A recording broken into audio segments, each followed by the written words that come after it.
विश्वामित्र ने आवाज लगा दी, काशी के लोगों, बगिया में किसी मैया का लाल गया है और उसको काले नाग ने डस लिया है। जिस किसी मैया का वो बच्चा हो, जाकर के उसकी लाश को उठा ले। रानी तारा के कानों में जैसे ये शब्द पहुंचे, रानी तारा समझ गई, हो न हो मेरा ही पुत्र बगिया में फूल लेने के लिए गया है।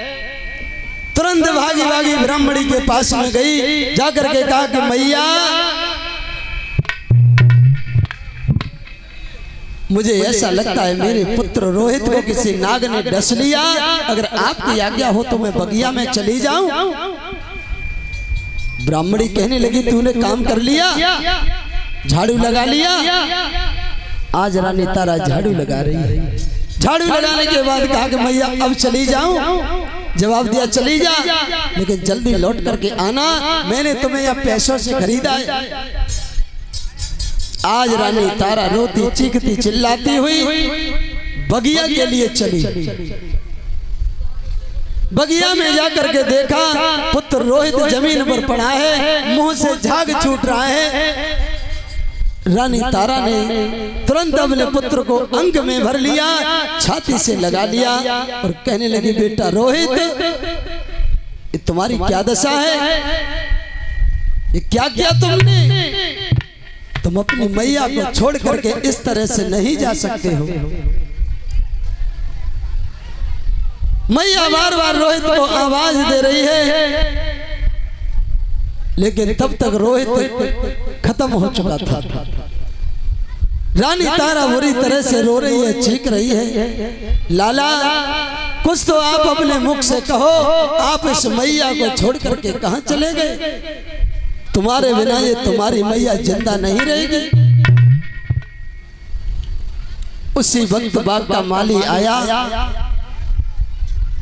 बाग के माली ने कहा कि बहन, इस बच्चे को बहुत देर हो चुकी है, अगर ज्यादा देर इस लाश को रखा गया तो इस बच्चे की लाश फट जाएगी, इसीलिए इस लाश को ले जाकर के शमशान में दाह संस्कार करवाओ।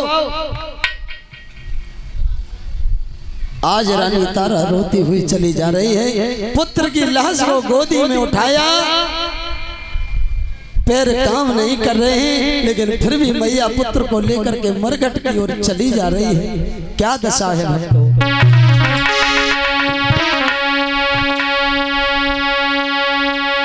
मरघट जा रही,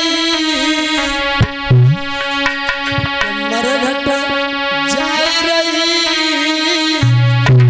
और मैया लेकिन समेटा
रानी तारा रो